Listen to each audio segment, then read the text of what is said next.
প্রিয় ভাইয়েরা আমার, আজকে আমি যে বিষয়ে আলোচনা করব সেটা হচ্ছে ইসলামে নারীর মর্যাদা। ইসলামে নারীর মর্যাদা। নারীদেরকে ইসলাম যত মর্যাদা দিয়েছেন, যত সম্মান দিয়েছেন, যত ইজ্জত দিয়েছেন, পৃথিবীতে আর কোনো দল, কোনো মত, কোনো তন্ত্রমন্ত্র, কোনো ধর্ম এত মর্যাদা, এত সম্মান কেউ দিতে পারে না যা দিয়েছে ইসলাম। সুবহানাল্লাহ পড়ে। অথচ যারা তথাকথিত কিছু বুদ্ধিজীবী আছে তারা বলে যে ইসলাম নারীদেরকে খাটো করেছে, ছোট করেছে। ইসলাম নাকি নারীদেরকে ঘরের ভিতরে আটকে রেখে, আবদ্ধ রেখে, পর্দার মধ্যে রেখে তাদের সম্মান কমিয়ে দিয়েছে। পড়েন নাউজুবিল্লাহ, জোরে বলেন নাউজুবিল্লাহ। প্রিয় ভাইয়েরা আমার, যা কিছু কথা বলবো অল্প সময়ে, ইনশাআল্লাহ সকলে মনোযোগ সহকারে শুনবেন, যেন কিছু শিখতে পারি, যেন কিছু শিখতে পারি। মাহফিল এটা যদি আমাদের কিছু উপকারে না আসে, কিছু জ্ঞান অর্জন না হয়, তাহলে এই মাহফিল এটা সফলতা অর্জন হয় না। এজন্য বলতেছিলাম যে ইসলাম একমাত্র নারীদেরকে এত সম্মান দিয়েছেন, এত ইজ্জত দিয়েছেন, আর কোনো ধর্ম, কোনো দল মত ইসলাম নারীদেরকে এত মর্যাদা, এত সম্মান দিতে পারে নাই। প্রিয় ভাইরা আমার, যেমন জাহিলি যুগের কথা, যেই যুগে আমার আপনার নবী মুহাম্মদুর রাসূলুল্লাহ সাল্লাল্লাহু আলাইহি সাল্লাম দুনিয়াতে তাশরীফ এনেছেন, এই যুগের মধ্যে নারীদের কোনো সম্মান ছিল না। কথা বলেন ঠিক কিনা? নারীদের কোনো সম্মান ছিল? নারী জন্মই মানে মনে করা হতো যে নারী হচ্ছে অসম্মানের পাত্র, নারী হচ্ছে বেইজ্জতির পাত্র। নারীকে ওই যুগে কোনো সম্মান দেওয়া হতো? জোরে বলেন হতো? কিন্তু যারা দেখা যায় যে নারীদেরকে ইসলাম ছোট করেছে, খাটো করেছে, পর্দার আড়ালে রেখে, আচ্ছা বলুন তো, আপনার কাছে সবচাইতে দামি স্বর্ণ নাকি লোহা? জোরে বলেন, আমাদের কাছে দামি কোন জিনিস? স্বর্ণ। তাহলে স্বর্ণ কি মনে হয় যে আমরা স্বর্ণটাকে বাহিরে রেখে তারপরে রাত্রে ঘুমাতে যাই? কথা কি বুঝতে পারেন নাই? স্বর্ণ আমরা কি এটাকে বাহিরে রেখে ঘুমাতে যাই, নাকি ঘরের সবচাইতে নিরাপদ যেই জায়গা ওই জায়গার মধ্যে স্বর্ণ রাখা? কথা বলেন ঠিক কিনা? জোরে বলেন ঠিক কিনা? প্রিয় ভাইয়েরা আমার, এজন্য এই স্বর্ণ এটা দামি, এটা মূল্যবান। এজন্য এই স্বর্ণকে আমরা খুব মর্যাদার সাথে, খুব ইজ্জতের সাথে এটাকে আমরা ঘরের মধ্যে খুব সিকিউরিটি জায়গার মধ্যে এটা আমরা রেখে দিই। কথা বলেন ঠিক কিনা? প্রিয় ভাইয়েরা আমার, একটু লক্ষ্য করে দেখুন, ঠিক তেমনি ভাবে ইসলাম নারীদেরকে যে সম্মান দিয়েছেন, যে ইজ্জত দান করেছেন ইসলাম, এজন্য আমরা যেমন স্বর্ণকে মূল্যায়ন করে তাকে আমরা ঘরের নিরাপদ জায়গায় রেখে দেই, ইসলাম নারীদেরকে সম্মান দিয়েছেন, ইজ্জত দিয়েছেন। এই ইজ্জত সম্মানের কারণে নারীদেরকে পর্দার আড়ালে রাখা, এর মানে এই নয় যে তাদেরকে ছোট করা হয়েছে, বরং পর্দার আড়ালে রেখে তাদেরকে সম্মান বাড়ায় দেওয়া হয়েছে। জোরে বলেন সুবহানাল্লাহ। জাহিলি যুগের মধ্যে বনু তামিম গোত্রের একজন সর্দার, সে এসে বলল, ইয়া রাসূলুল্লাহ, ইয়া হাবিবাল্লাহ, নবীজি আমার, আমি ইসলাম ধর্ম গ্রহণ করতে চাই, আমাকে কালিমা পড়ে মুসলমান বানিয়ে দেন। আল্লাহ নবী মুহাম্মদুর রাসূলুল্লাহ সাল্লাল্লাহু আলাইহি সাল্লাম, ওই লোকটা যেহেতু স্বেচ্ছায় ইসলাম ধর্ম গ্রহণ করতে চাচ্ছে, ওই লোকটাকে বললেন, আপনি পড়েন লা ইলাহা ইল্লাল্লাহু মুহাম্মাদুর রাসূলুল্লাহ সাল্লাল্লাহু আলাইহি সাল্লাম। ওই লোকটা পড়লেন, কালিমা পড়ার সঙ্গে সঙ্গে ওই লোকটা থরথর করে কাঁপতে কাঁপতে দুইটা চোখের পানি ছেড়ে দিল, কাঁদতে লাগলো। আল্লাহ নবীজি বলেছেন, আপনি কাঁদছেন কেন? ওই লোকটা বললেন, ইয়া রাসূলুল্লাহ, ইয়া হাবিবাল্লাহ, নবীজি আমার, আমি জীবনে যে গুনাহগুলো করেছি, আল্লাহ জানি আমার গুনাহগুলো মাফ করে কিনা। আল্লাহ নবীজি বলেছেন, যে ব্যক্তি তুমি যখন কালিমা পড়ে নিলা, লা ইলাহা ইল্লাল্লাহু মুহাম্মাদুর রাসূলুল্লাহ, কালিমা পড়ার সঙ্গে সঙ্গে আল্লাহ রাব্বুল আলামিন তোমার জীবনে যত গুনাহ করেছিলা সব গুনাহগুলো আল্লাহ তাআলা মাফ করে দিয়েছেন। সুবহানাল্লাহ। এই কথা শোনার পরেও কান্না করতেছে। আল্লাহর নবী জিজ্ঞেস করলেন, এখনো কেন তুমি কাঁদতেছ? ওই লোকটা বললেন, ইয়া রাসূলুল্লাহ, ইয়া হাবিবাল্লাহ, নবীজি আমার, আমি ওই জাহিলি যুগের মধ্যে আমি যখন ব্যবসা করতাম, আমার স্ত্রী গর্ভাবস্থায় ছিল। গর্ভাবস্থায় থাকার পরে আমি যখন ব্যবসার কাজে গেলাম, আবার যখন বাড়িতে আসলাম, আসার পরে আমার স্ত্রীকে জিজ্ঞেস করলাম, তুমি যে গর্ভাবস্থায় ছিলে, তোমার পেটের বাচ্চা কোথায়? আমার স্ত্রী বলল, স্বামী আমার পেটে যেই বাচ্চা ছিল, ওই বাচ্চাটা মৃত জন্মগ্রহণ করেছে, এজন্য তাকে ফেলে দিয়েছি, কবর দিয়ে ফেলেছি। তারপরে যখন বছর 2-3 বছর চলে গেল, যাওয়ার পরে ওই লোকটা দেখতে পেলাম তার ঘরের মধ্যে ফুটফুটে 2-3 বছরের একটা মেয়ে কন্যা সন্তান দৌড়াদৌড়ি করছে। তিনি বললেন, ইয়া রাসূলুল্লাহ, আমি আমার স্ত্রীকে প্রশ্ন করলাম যে কন্যা সন্তানটা কার? এই কন্যা সন্তান কোথা থেকে এলো? স্ত্রী বলল, স্বামী আমার, আমি তো আপনার কাছে মিথ্যা কথা বলেছি, আমি আপনার কাছে মিথ্যা কথা বলেছি। আমি মনে করেছিলাম সন্তান যখন বড় হয়ে যাবে, সে যখন আব্বা আব্বা বলে ডাকতে পারবে, আপনি তার প্রতি দয়া হবে, মায়া হবে, আপনি তাকে মারতে পারবেন না, এজন্য আমি আপনার সাথে এই মিথ্যা কথা বলেছি। বলেন আল্লাহু আকবার। কারণ ওই জাহিলি যুগে নারী মেয়ে কন্যা সন্তান জন্মগ্রহণ করার পরেই তাকে আছাড় মেরে অথবা বালির মধ্যে জিন্দা মাটি দিয়ে ফেলা হতো। বলেন নাউজুবিল্লাহ। কত বর্বর ছিল ওই সময়টা। প্রিয় ভাইয়ের আমার, এখন কারো সময় দেখা যায় যে কারো কারো ঘরে কন্যা সন্তান জন্মগ্রহণ করলে স্বামীর মুখ বেজার হয়ে যায়। কথা বলেন ঠিক কিনা? শাশুড়ির মুখ বেজার হয়ে যায়, দাদার মুখ বেজার হয়ে যায়। প্রিয় ভাইয়ের আমার, ওই শাশুড়ি ওই মা কি বলবো যে আপনি যে কন্যা সন্তান জন্মগ্রহণ করার কারণে আপনি বেজার হলেন, আপনি নিজেও তো একটা কন্যা। কথা বলেন ঠিক কিনা? জোরে বলেন ঠিক কিনা? এই কন্যা সন্তান জন্মগ্রহণ করলে যাদের মুখ কালো হয়ে যায়, যাদের অন্তর কালো হয়ে যায়, এটা সাধারণ কোনো গুনাহ নয়, এটা জাহিলি যুগের স্বভাব। চিল্লায় বলেন ঠিক কিনা? এই সমাজের এই অবস্থাগুলো আমাদেরকে দূরীভূত করতে হবে। কন্যা সন্তান দেওয়ার মালিক কে? জোরে বলেন কে? সন্তান কন্যা হোক কিংবা ছেলে হোক, এটা কি স্ত্রীর দোষ নাকি স্বামীর দোষ? কারো দোষ নয়। কন্যা সন্তান কিংবা ছেলে সন্তান জন্মগ্রহণ করা এটি স্ত্রীর দোষ নয়, স্বামীরও দোষ নয়। এ কন্যা দেন আল্লাহ, ছেলে সন্তানও দেন কে? জোরে বলেন কে? আর আল্লাহ আবার কাউকে পরীক্ষা করে সন্তান একেবারেই দেয় না। আল্লাহু আকবার বলেন।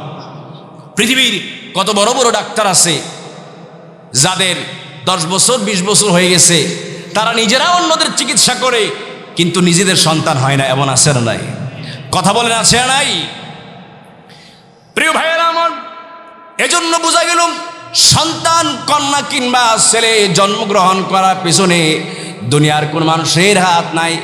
যিনি কন্যা সন্তান দান করে তিনিও আল্লাহ, আর যিনি পুত্র সন্তান দান করে তিনি কে? জোরে বলেন আল্লাহ। এজন্য ওই লোকটা বনু তামিম গোত্রের সর্দার লোকটা বলল, ইয়া রাসূলুল্লাহ, ইয়া হাবিবাল্লাহ, নবীজি আমার। তারপরে আমি কি করলাম? চিন্তা করতে লাগলাম যে আমার এই কন্যা সন্তান যখন বড় হবে, কিশোরী হবে, যুবতী হবে, তাকে বিবাহ দেওয়া লাগবে। বিবাহ দেওয়ার পরে অন্য ঘরে গিয়ে অন্য ঘরের ভাত রান্না করবে, কাপড় চোপড় ধুয়ে দেবে, ঘর পরিষ্কার করবে। আমি একজন সর্দার মানুষ, আমার মেয়ে হয়ে অন্যের বাড়ি পরিষ্কার করবে, অন্যের বাড়িতে কাজ করবে, এটা আমার জন্য অপমানজনক, লজ্জাজনক। এজন্য তিনি বললেন, ইয়া রাসূলুল্লাহ, আমার মাথার মধ্যে মূর্খতা চেপে বসলো। আমি বললাম, স্ত্রী রে, আমার কন্যাটাকে একটু সাজায় দাও, তাকে নিয়ে একটু বেড়াতে যাব। এই বর্ণনাটা তিনি রাসূল পাক সাল্লাল্লাহু আলাইহি সাল্লামের সামনে বসেই নবীজিকে শোনাচ্ছে তার এই কথাটা। তারপরে প্রিয় ভাইয়েরা আমার, তিনি যখন তার কন্যা সন্তানটাকে নিয়ে সুদূর মরুভূমির দিকে রওনা দিল, মরুভূমির দিকে রওনা দেওয়ার সঙ্গে সঙ্গে তিনি যখন হাঁটতে লাগলো, তার কন্যা সন্তানটা পিছনে পড়ে যায়। একটু পরপর দৌড়ে দৌড়ে আব্বা আব্বা বলে তার পিতার হাতটাকে ধরে। প্রিয় ভাইয়েরা আমার, ওই লোকটা কিছু দূর যাওয়ার পরে জনমানব শূন্য একটা জায়গার মধ্যে গিয়ে তার চাদরের ভিতর থেকে যখন একটা শাবলের মতো একটা অস্ত্র বের করে মাটি খুঁড়তে লাগলো। মাটি খোঁড়ার সময় বালিগুলো ছিটকে ছিটকে তার মুখের মধ্যে, দাড়ির মধ্যে পড়তেছে, এবং কন্যা সন্তানটা গিয়ে তার বাবার ঘামগুলো, বালিগুলো তার কাপড় দিয়ে মুছে মুছে দিচ্ছে। তখনও সে জানে না যে তার পিতা তাকে এখানে কবর দেওয়ার জন্য এসেছে। নাউজুবিল্লাহ পড়েন। এই যে জাহিলি যুগে কন্যা সন্তানদেরকে এইভাবে মারা হতো, জিন্দা মাটির নিচে পুঁতে ফেলা হতো। প্রিয় ভাইয়েরা আমার, ওই লোকটা বললেন, ইয়া রাসূলুল্লাহ, ইয়া হাবিবাল্লাহ, নবীজি আমার, তখন আমি আমার কন্যা সন্তানের কোনো মায়া করলাম না। তার হাতগুলো যখন পিছনের দিকে আমি বেঁধে দিলাম, তখন সে বুঝতে পারলো যে তাকে আমি মেরে ফেলবো। ওই কন্যা সন্তানটা তার ছোট মুখে বলতে লাগলো, বাবা আমার, আমাকে প্রাণ ভিক্ষা দাও, আমি সমাজে আপনাকে পিতা বলে পরিচয় দেব না, আপনার সম্মান যাবে এমন কোনো কাজ করব না, আমাকে আপনি প্রাণ ভিক্ষা দেন। ইয়া রাসূলুল্লাহ, আমি আমার কন্যা সন্তানের কোনো কথাই শুনলাম না, তাকে আমি ওই কবরের মধ্যে নিক্ষেপ করলাম। বড় একটি পাথর নিয়ে তার বক্ষর দিকে লক্ষ্য করে আমি পাথরটা নিক্ষেপ করলাম, বুকটা চিরে তার রক্তগুলো আমার শরীরের মধ্যে পড়ে গেছে। বলেন নাউজুবিল্লাহ। ইয়া রাসূলুল্লাহ, ইয়া হাবিবাল্লাহ, নবীজি আমার, তারপরেও আমার এই কঠিন দিলে একটুর জন্য মায়া জন্ম নেয় নাই। সর্বশেষ আমার ওই কন্যা সন্তানের মুখ থেকে আমি যেই কথাটা শুনলাম, সে কাঁদতে কাঁদতে বলছে, আব্বা আব্বা আব্বা। কেমন যুগ ছিল, কেমন অবস্থা ছিল, যে অবস্থায় প্যারা নবী সরওয়ারে কায়নাত রাসূল পাক সাল্লাল্লাহু আলাইহি সাল্লামকে আল্লাহ তাআলা পাঠিয়েছেন। আল্লাহ নবীজি যখন এই ঘটনা শুনলেন, শোনার পরে আল্লাহর নবীজির চোখগুলো বেয়ে বেয়ে দাড়ি মুবারক থেকে দাড়ি মুবারক বেয়ে বেয়ে পানি টপ টপ টপ টপ করে পড়তেছে। প্রিয় ভাইয়েরা আমার, এজন্য ওই যুগে, এত কঠিন যুগে, যেই যুগে কন্যা সন্তানের কোনো দাম ছিল না, কোনো মর্যাদা ছিল না, দাস দাসীর মতো তাদেরকে ব্যবহার করা হতো, তাদেরকে ভোগের পণ্য হিসেবে ব্যবহার করা হতো। ওই যুগে যিনি নারীদেরকে সম্মান দিয়েছেন, তিনি হলেন মুহাম্মাদুর রাসূলুল্লাহ। তাহলে বলেন তো, ইসলাম নারীদেরকে সম্মান দেয় না তো কে দিয়েছে? কথা বলেন ঠিক কিনা? ইসলাম সবচাইতে বেশি নারীদেরকে সম্মান দান করেছেন। আল্লাহু আকবার বলেন। প্রিয় ভাইয়েরা আমার, আল্লাহর নবী মুহাম্মাদুর রাসূলুল্লাহ সাল্লাল্লাহু আলাইহি সাল্লাম, হাদিসের মধ্যে এসেছে, যেই ঘরের মধ্যে কন্যা সন্তান জন্মগ্রহণ করে, আল্লাহর ফেরেশতারা, রহমতের ফেরেশতা ওই ঘরে প্রবেশ করে। কারণ নারীদের পৃথিবীতে আসার পরে তাদের তিনটা স্তর হয়। জোরে বলুন, কয়টা? নারীদের স্তর কয়টা হয়? তিনটা, শ্রেণীবিন্যাস তিনটা হয়। যেমন প্রথমে নারীরা থাকে কন্যা। প্রথমে কি? কন্যা। বিবাহ দেওয়ার পরে তখন হয়ে যায় স্ত্রী। তখন কি হয়? স্ত্রী। আর যখন সন্তান জন্ম দেয় তখন হয়ে যায় মা। তখন কি হয়? কথা কি বুঝতে পারছেন? তাইলে নারীদের দুনিয়াতে তিনটা শ্রেণী আছে, তিনটা স্তর আছে। এক নম্বরে হচ্ছে তারা যখন জন্ম লাভ করে তখন থেকে বিবাহের আগ পর্যন্ত তারা থাকে একজন বাবার কন্যা। বিবাহের পরে হয় একজন স্ত্রী, আর যখন সন্তান জন্ম দেন এরপর থেকে এই কন্যাটা মা হয়ে যায়। যেমন কি হয়? এই তিন শ্রেণীতেই ইসলাম আলাদা আলাদাভাবে তাদেরকে মর্যাদা দিয়েছেন, সম্মান দিয়েছেন। সুবহানাল্লাহ।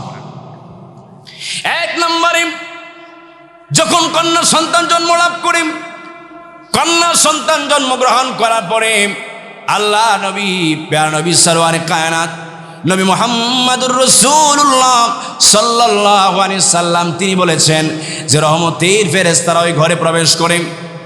ঘরের মধ্যে প্রবেশ করার পরে ঘরে যারা বসবাস করে তাদেরকে সালাম দেয়, আসসালামু আলাইকুম ইয়া আহলাল বাইত। ঘরের মধ্যে ঢুকে এই সালাম দিতে হয়, ঘর খালি থাকুক কিংবা মানুষ থাকুক। যখনই ঘরের মধ্যে ঢুকবেন, আসসালামু আলাইকুম ইয়া আহলাল বাইত। হাদিসে পাকে এসেছে, ইমানদার যখন ঘর থেকে বেরিয়ে যায়, ঘর যখন খালি থাকে, তার এই ঘরটাকে আল্লাহর ফেরেশতারা পাহারা দিতে থাকে। সুবহানাল্লাহ বলেন। এজন্য ঘরে প্রবেশ করে বলবেন, আসসালামু আলাইকুম ইয়া আহলাল বাইত, অর্থাৎ আপনাদের উপর, ইয়া আহলাল বাইত, যে এই ঘরের অধিবাসী যারা আছে তাদের উপর আল্লাহর পক্ষ থেকে শান্তি বর্ষিত হোক। সুবহানাল্লাহ বলেন। প্রিয় ভাইয়েরা আমার,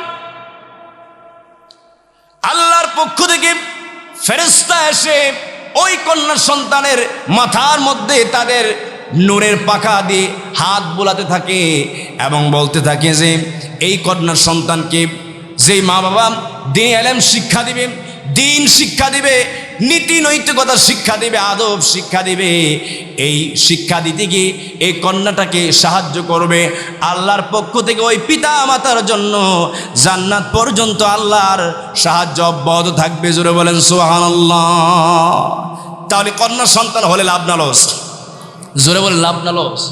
কন্যা সন্তান হলে পরে রহমতের ফেরেশতা আছে, হাদিসে আছে, কিন্তু ছেলে হলে পরে রহমতের ফেরেশতা আছে, এই ব্যাপারে হাদিস নাই। আল্লাহু আকবার বলবেন না? রাসূল পাক সাল্লাল্লাহু আলাইহি সাল্লামকে আল্লাহ রাব্বুল আলামিন বলেছেন যে নবীজি সাল্লাল্লাহু আলাইহি সাল্লাম তোমাদের কারু পুরুষের পিতা নন। আল্লাহু আকবার বলেন। কি বলেছেন? কোন পুরুষের পিতা নন। রাসূল পাক সাল্লাল্লাহু আলাইহি সাল্লামের ছেলে জন্মগ্রহণ করেছিলেন, কিন্তু তারা তিফলিয়াতের হালাতে, তিফলুত থাকতে, শিশু থাকতে তারা দুনিয়া থেকে বিদায় নিয়ে চলে গেছে। শিশু একটা আর রিজাল আর একটা। রিজাল হলো পুরুষ। রিজাল কি? জোরে বলো, রিজাল অর্থ কি? পুরুষ। তারা পুরুষ হওয়ার পূর্বেই দুনিয়া থেকে বিদায় নিয়ে চলে গেছে। এজন্য আল্লাহর কালামের হিকমত দেখেন, আল্লাহ তাআলা বলছেন যে রাসূল পাক সাল্লাল্লাহু আলাইহি সাল্লাম তোমাদের কারো পুরুষের পিতা নন। আল্লাহু আকবার বলেন। আল্লাহর নবীজি সন্তান দুনিয়া থেকে বিদায় নিয়ে যাওয়ার পরে একবারের জন্য আল্লাহর নবীজি আল্লাহর কাছে হাত তুলে বলে নাই যে রব্বুল আলামিন আমাকে আর একটি সন্তান দান করেন। আল্লাহ নবীজি চাইলে আল্লাহ কি দিত কি দিত না? জোরে বলেন, দিত কি দিত না? আরে আল্লাহর নবীজি তো হাত তোলা লাগে না। আমার রাসূল এমন মাকামের রাসূল, যেই রাসূল অন্তর দিয়ে বললে আল্লাহ তাআলা কবুল করেন। সুবহানাল্লাহ পড়েন। প্রিয় ভাইয়েরা আমার, আল্লাহর নবীজি মুহাম্মদুর রাসূলুল্লাহ সাল্লাল্লাহু আলাইহি সাল্লাম আরেকটি হাদিসে বলেছেন যে কন্যা সন্তান জন্মগ্রহণ করার পরে যে ব্যক্তির দুটি সন্তান জন্মগ্রহণ করে, দুটি কন্যা, জোরে বলেন, দুইটা কন্যা জন্মগ্রহণ করে, আল্লাহর নবীজি বলেছেন ওই ব্যক্তি আর আমি রাসূল পাক সাল্লাল্লাহু আলাইহি সাল্লাম জান্নাতের মধ্যে এই দুইটা আঙ্গুল আল্লাহর নবীজি দেখিয়ে বলেছেন এই দুইটা আঙ্গুল যতটুকু কাছাকাছি ওই কন্যা সন্তানের পিতা মাতা আমার সাথে জান্নাতে এত কাছাকাছি থাকবে। জোরে বলেন সুবহানাল্লাহ। তাহলে কন্যা সন্তান হলে মুখ খারাপ করার কোনো উপায় আছে? কথা বলেন, আছে? নাই। কারো তো সন্তানই নাই। আপনার কন্যা হলে ভালো হবে না মন্দ হবে, এটা সবচাইতে ভালো জানেন কে? জোরে বলেন কে? আল্লাহ। সবচাইতে ভালো জানে আল্লাহ। কারণ আপনার পুত্র সন্তান জন্মগ্রহণ করার পরে এমন হইতে পারে তার দ্বারা আপনার অনেক বদনাম হতে পারে। কথা বলেন ঠিক কিনা? দিনে 14টা বিচার আসতে পারে।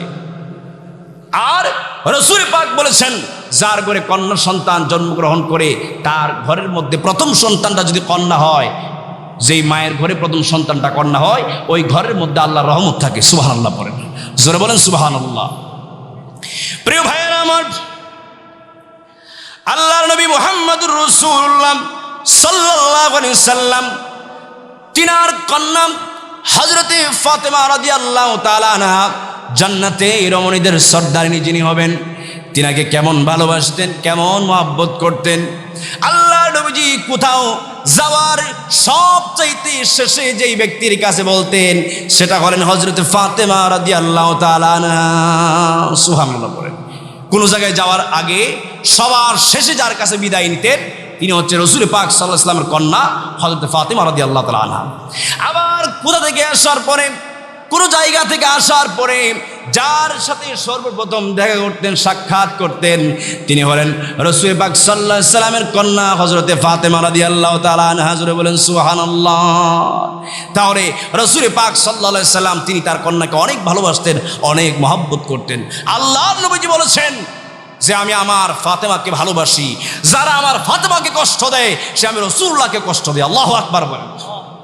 যারা আমার মেয়ে ফাতেমা রাদিয়াল্লাহু তাআলা আনহা তাকে কষ্ট দেবে, সেজন্য আমি রাসূল পাক সাল্লাল্লাহু আলাইহি সাল্লামকে কষ্ট দিল।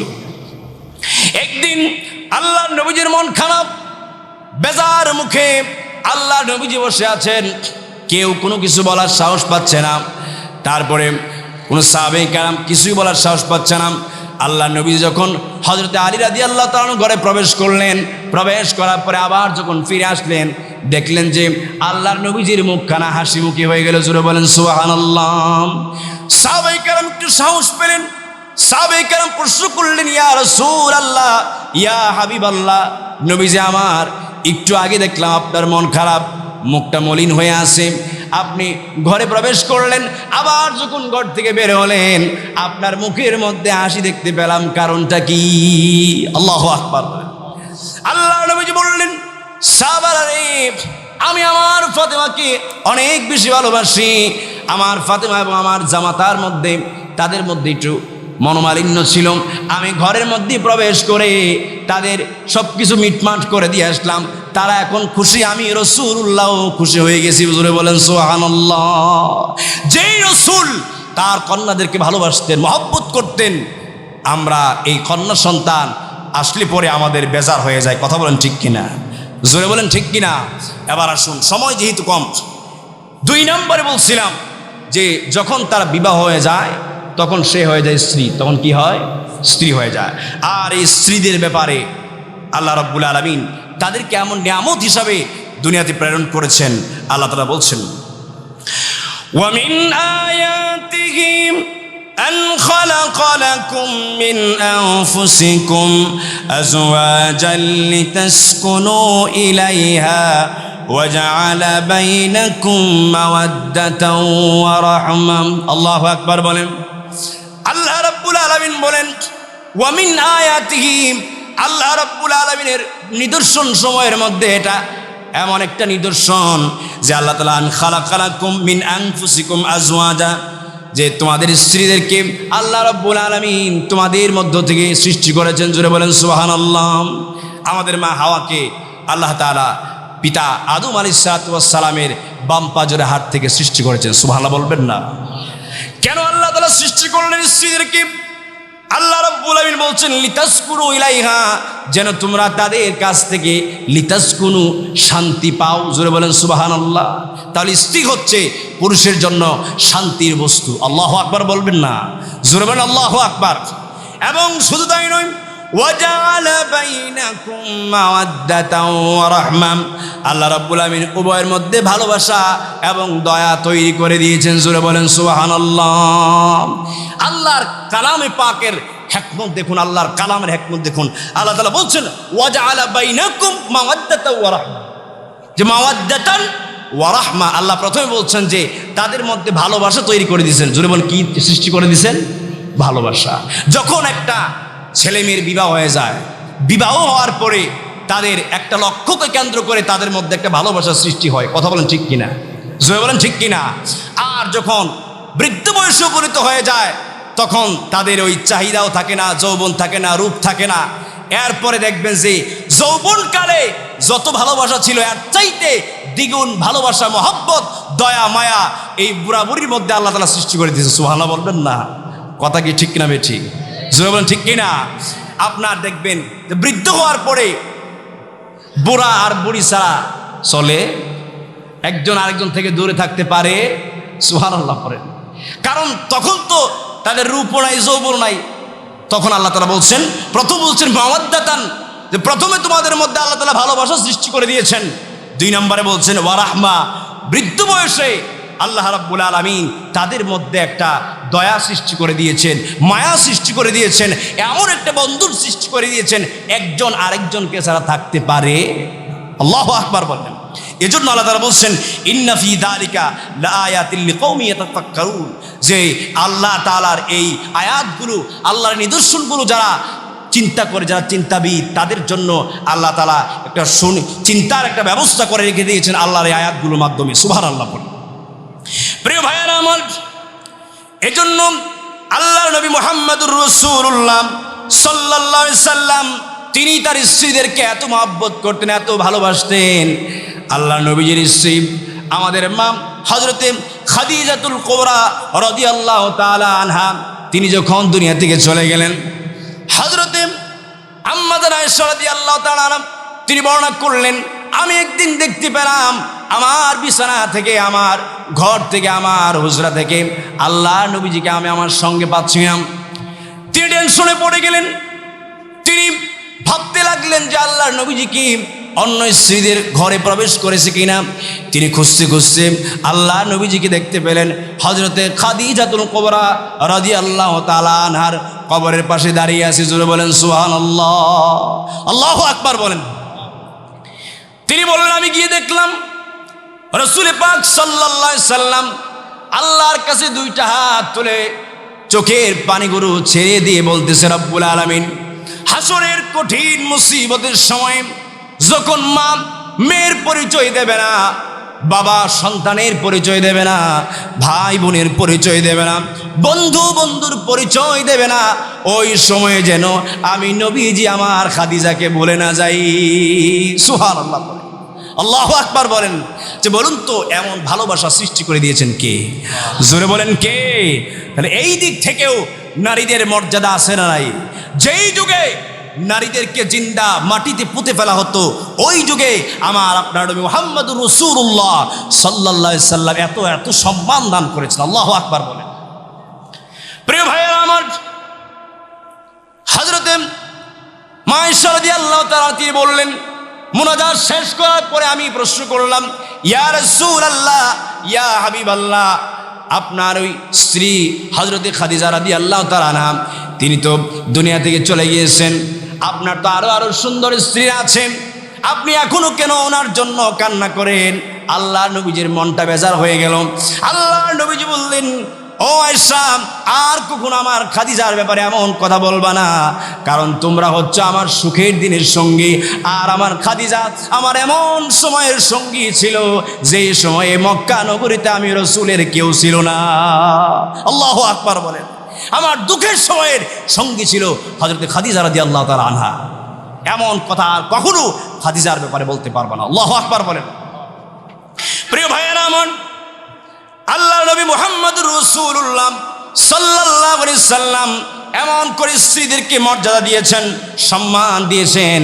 আল্লাহ নবীজির যতজন স্ত্রী ছিল, আল্লাহ নবীজির কাছে একদিন প্রশ্ন করলেন, সকল স্ত্রীরা বসে প্রশ্ন করলেন, ইয়া রাসূলুল্লাহ, ইয়া হাবিবাল্লাহ, নবীজি আমার, আপনি বলে দিন যে আপনি আপনার কোন স্ত্রীকে বেশি ভালোবাসেন। সুবহানাল্লাহ পড়েন। আল্লাহ নবীজিকে একদিন ধরলেন, স্ত্রীরা সকলে বললেন, ইয়া রাসূলুল্লাহ, বলুন তো যে আপনার কোন স্ত্রীরা আপনি বেশি ভালোবাসেন, বেশি মহব্বত করেন। সুবহানাল্লাহ পড়েন। আল্লাহ নবীজি বললেন যে আমি তোমাদের এই প্রশ্নের জবাবটা কালকে দেব। সুবহানাল্লাহ বলবেন না?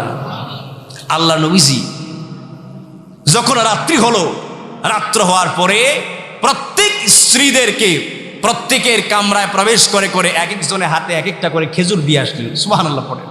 আর খেজুরটা দেওয়ার সময় বললেন যে আমি যে তোমাকে খেজুরটা দিলাম তুমি কিন্তু অন্য কাউরে বলতে পারবা। আল্লাহু আকবার বলেন। জোরে বলেন সুবহানাল্লাহ। প্রত্যেকেই একটা একটা খেজুর দিলেন, বললেন যে আমি যে তোমাকে খেজুরটা দিয়েছি তুমি আর কাউকে বলবা না।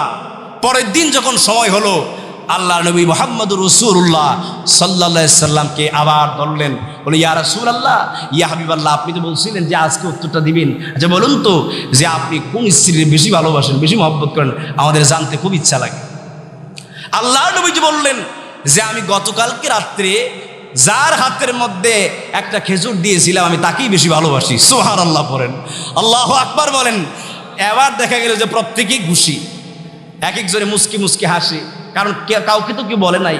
কারো দিকে একজন এক একজন দিকে তাকায় তাকায় হাসে যে নবীজি আমাকেই তো বেশি ভালোবাসে, আরেকজন বলতেছে আমাকেও বেশি ভালোবাসে। সুবহানাল্লাহ পড়েন। কি সুন্দর সমাধান দিয়ে দিন। আল্লাহু আকবার বলেন। এই যে আপনার হাদিসের মধ্যে একটা অধ্যায় আছে বাবুল মিজাহ, অর্থাৎ মজা করার অধ্যায়।